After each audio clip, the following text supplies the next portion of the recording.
Welcome to Rajapalayam recipes. இன்றைக்கி நம்ம லஞ்சுக்கு என்ன பண்ணுறோன்னா, இந்த மாதிரி பூசணி வச்சு ஒரு வித்தியாசமான ஒரு மசாலா இல்லை ஒரு வித்தியாசமான ஒரு டிஷ்ஷுன்னு வச்சுக்கோங்களேன். இது வந்து ஒரு கல்யாண வீட்டில் சமீபத்தில் சாப்பிட்டு தான் அவங்கக்கிட்ட கேட்டுட்டு வந்து தான் பண்ணுறேன். இது வந்து ராஜபாளையத்தில் ரொம்ப ஃபேமஸுங்க. ஒரு அண்ணா குமார் அண்ணான்னு இருக்காங்க, அவங்க தான் இது மாதிரி செய்வாங்க.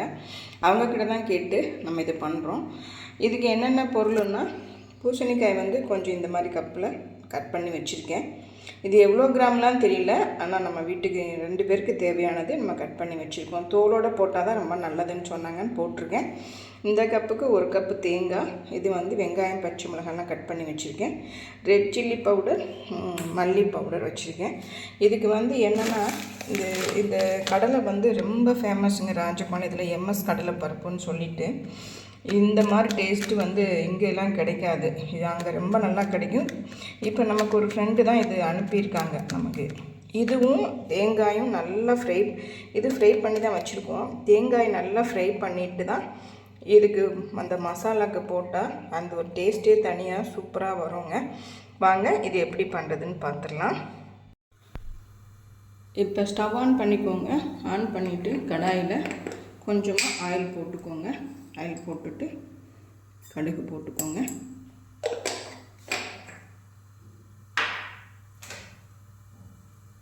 போட்டுட்டு கடுகு நல்லா பொரியட்டும்.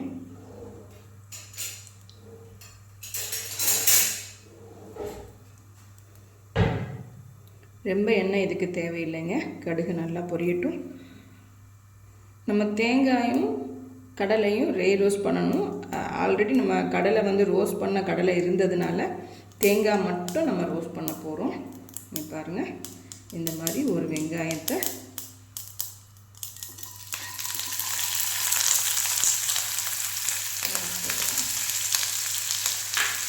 இந்த பூசணிக்காய் உள்ள அளவுக்கு தான் இந்த வெங்காயம். இது நல்லா ஃப்ரை ஆகட்டும். பார்க்க நிறைய இருக்கிற மாதிரி இருக்கும், ஆனால் வதங்கினதுக்கப்புறம் கரெக்டாக இருக்கும். வதங்கட்டும். இப்போ நல்லாவே ஃப்ரை ஆகிடுச்சிங்க. இந்த ஸ்டேஜில் நீங்கள் கொஞ்சம் சால்ட்டு போட்டுக்கோங்க.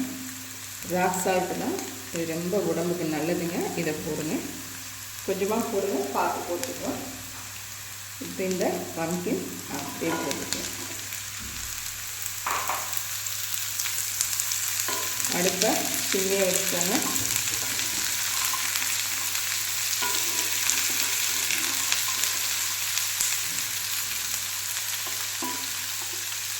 இது தண்ணி தேவையில்லைங்க.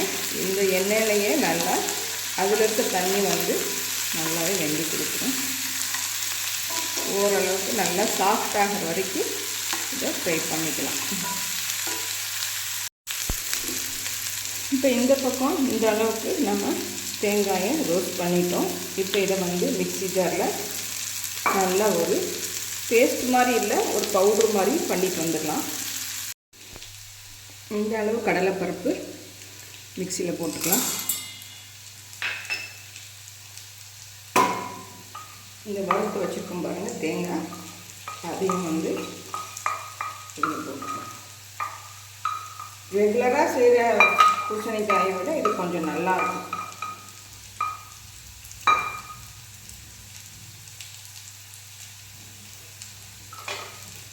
இதை வந்து நம்ம பேஸ்ட் மாதிரி அரைச்சி எடுத்துகிட்டு வந்துடலாம். சரி, இந்த அரைக்கிறோம்ல, அரைக்கும் போதே வந்து அந்த ரெட் சில்லி பவுடர், கொத்தமல்லி பவுடர்,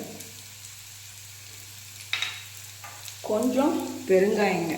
இதுக்கு இந்த டிஷ்ஷுக்கு வந்து கொஞ்சம் பெருங்காயம் நல்லது, அதனால் இந்த 1 ஸ்பூனில் கொஞ்சம் பெருங்காயம், அவ்வளோதான்.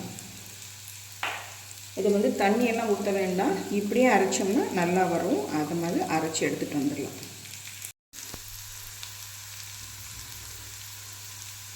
இப்போ பாருங்கள், நல்லாவே ரோஸ்ட் ஆகி வந்துட்டு பாருங்கள்.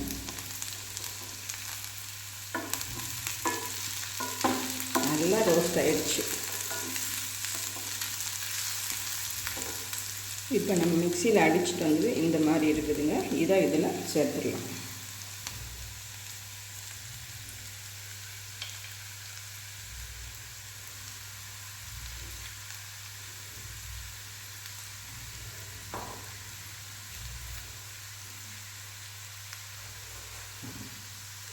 சேர்த்துட்டு கலந்து கொடுத்துருங்க.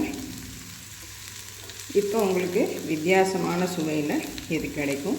இதில் வந்து நிறைய டிஷ் பண்ணலாம். நீங்கள் தட்டைப்பருப்பு வச்சு பண்ணலாம், வெல்லம் போட்டு பண்ணலாம், இந்த தோலெல்லாம் எடுத்துட்டு ஒரு சூப் வைக்கலாம். இந்த எல்லோ பூசணிக்கு வந்து நிறைய பெனிஃபிட் இருக்குங்க. நீங்கள் இது மாதிரி செஞ்சு சாப்பிட்டு பாருங்களேன், ரொம்பவே நல்லாயிருக்கும். லைட்டாக தண்ணி தெளிச்சிக்கலாம், இப்படியே கூட வச்சுக்கலாம். ஆனால் தண்ணி தெளித்தா இன்னும் கொஞ்சம் நல்லா அந்த க்ரீமியாக வரும். அதனால தான் தண்ணி தெளிக்கலான்னு சொல்கிறேன். லைட்டாக தண்ணி தெளிச்சிக்கலாம், கொஞ்சம் ஒரே ஒரு கை தான்.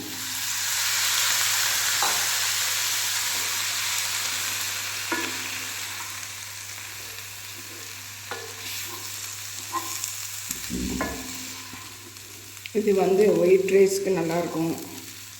நீங்கள் ரசம் சாதம், தயிர் சாதம் எல்லாத்துக்குமே நல்லாயிருக்கும். இதை வந்து ஒரு நாள் என்ன பண்ணேன்னா, கொஞ்சம் மிஞ்சிருச்சின்னு சொல்லிவிட்டு அப்படியே மிக்சியில் போட்டு அரைச்சிட்டிங்கன்னா ஒரு நல்ல பேஸ்ட் மாதிரி வரும். அதை நீங்கள் தோசையில் ஸ்டஃப் பண்ணி சாப்பிட்டிங்கன்னா ரொம்ப அட்டகாசமான சுவையில் இருக்கும். நீங்கள் அந்த மாதிரி கூட ட்ரை பண்ணி பார்க்கலாம். இந்த சமயத்தில் நம்ம உப்பு பார்த்துடலாம்.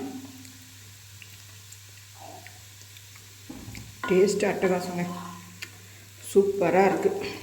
ஏன்னா அந்த நிலக்கடலை, தேங்காய், அந்த நம்ம கொத்தமல்லி பவுட்ரு எல்லா பவுடரும் போட்டிருக்கோம் பார்த்திங்களா, அதனால் ரொம்பவே சூப்பராக வந்திருக்குது.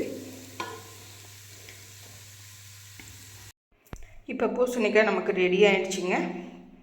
இந்த விதமான பூசணிக்காய் சூப்பராக இருந்தது. வழக்கம் போல் வந்து நம்ம புளி கரைச்சி ஊற்றுவோம், தேங்காய் தக்காளி அரைச்சி ஊற்றுவோம், அதெல்லாம் இல்லாமல் ஃபுல் எனர்ஜி நமக்கு இதில் நல்லாவே கிடைக்கும். இந்த மாதிரி நீங்களும் செஞ்சு பாருங்கள். செஞ்சு பார்த்துட்டு எனக்கு கமெண்ட் பண்ணுங்கள்.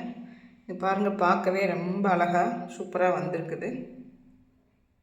நீங்களும் இதை மாதிரி செஞ்சு சாப்பிடுங்க. தேங்க்யூ.